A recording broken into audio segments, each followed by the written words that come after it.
Hi everyone. ಶಿಕ್ಷಕರ ನೇಮಕಾತಿ ಕುರಿತು ಕೋರ್ಟ್ ಆದೇಶ ಕೊಟ್ಟಿದೆ.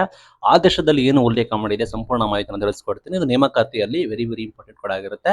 ಶಿಕ್ಷಕರ ನೇಮಕಾತಿಗೆ ಆದಾಯ ಪತ್ರ ಗೊಂದಲಕ್ಕೆ ತೆರೆ ಎಳೆದಿದೆ ಕೆಇಟಿ ಬಂದ್ಬಿಟ್ಟು. ತಂದೆ ಪತಿ ಇನ್ಕಮ್ಗೆ ಪರಿಗಣನೆಗೆ ಓಕೆ ಅಂತ ಕೂಡ ಹೇಳಿದ್ದಾರೆ. ಶಿಕ್ಷಕರ ನೇಮಕಾತಿಗೆ ಸಂಬಂಧಿಸಿದಂತೆ ಸಾಕಷ್ಟು ವಿವಾಹಿತ ಮಹಿಳೆಯರಿಗೆ ಯಾವುದು ಇನ್ಕಮ್ ಕನ್ಸಿಡರ್ ಮಾಡಬೇಕು, ಲೈಕ್ ಯಾವುದು ಆದಾಯ ಪ್ರಮಾಣ ಪತ್ರ ನೀವು ಅಪ್ಲಿಕೇಶನ್ ಹಾಕಬೇಕಾದ್ರೆ income certificate very very important. ಅದರಲ್ಲಿ ಪತಿಯ ಆದಾಯ ಕನ್ಸಿಡರ್ ಮಾಡಬೇಕಾ ಅಥವಾ ಪೋಷಕರ ಆದಾಯ ಕನ್ಸಿಡರ್ ಮಾಡಬೇಕಾ ಅಂದ್ರೆ ಗೊಂದಲ ಕೂಡ ಇತ್ತು. ಕಳೆದ 5 ವರ್ಷದಿಂದ ನಿಮಗೆ ನ್ಯಾಯಾಲಯದಲ್ಲಿ ಕೂಡ ಚರ್ಚೆ ಕೂಡ ನಡೀತಾ ಇತ್ತು. ಗುರುವಾರ ಕೆಇಟಿ ಮುಖ್ಯಪೀಠ ಆದೇಶ ನೀಡಿದೆ.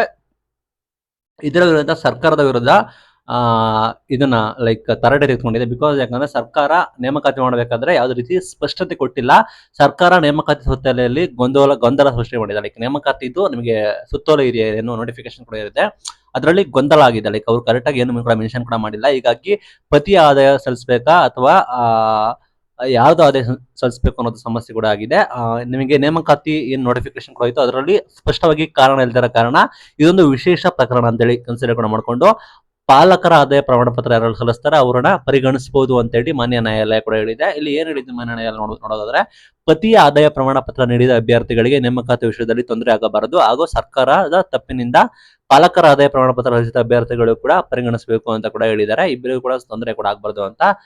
ಕಳೆದ 5 ವರ್ಷದಿಂದ ಸಮಸ್ಯೆ ಕೂಡ ಆಗಿತ್ತು. ಬಿಜೆಪಿ ಸರ್ಕಾರ ಇದ್ದಾಗ 15,000 ಹೈಸ್ಕೂಲ್ 6ರಿಂದ 8ನೇ ತರಗತಿ ಶಿಕ್ಷಕರ ನೇಮಕಾತಿಗೆ ಆದೇಶ ಮಾಡಿತ್ತು. ಆ ಅಂದಾಜು 480 ಅಭ್ಯರ್ಥಿಗಳು ಪ್ರಕ್ರಿಯೆಯಲ್ಲಿ ಗೊಂದಲ ಆಗಿದ್ರು.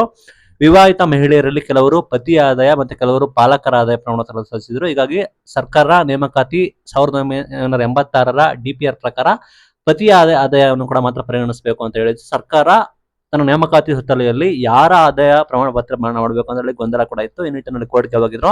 ನಂತರ ಕಳೆದ 6 ತಿಂಗಳಲ್ಲಿ ಬೆಂಗಳೂರಿನ ಕೆಇಟಿ ಮುಖ್ಯಪೀಠದಲ್ಲಿ ಕೂಡ ವಿಚಾರಣೆ ಕೂಡ ಆಗಿತ್ತು. ಹಾಗಾಗಿ ಅನೌನ್ಸ್ಮೆಂಟ್ ಕೂಡ ಮಾಡಿದ್ದಾರೆ.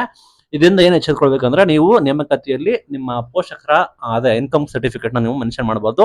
ಮಾಡಿದ್ರೆ ನಿಮ್ಮ ಪತಿಯ ನೇಮಕಾತಿ ನಿಮ್ಮ ಪತಿ ಇದು ಏನಿರುತ್ತೆ ಇನ್ಕಮ್ ಸರ್ಟಿಫಿಕೇಟ್ ಅದನ್ನ ನೀವು ಮೆನ್ಷನ್ ಕೂಡ ಮಾಡಬೇಕು.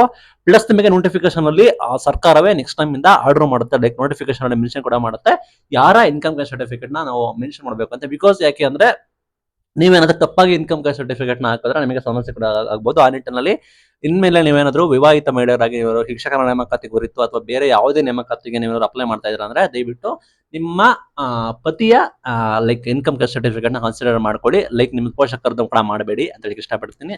Thank you.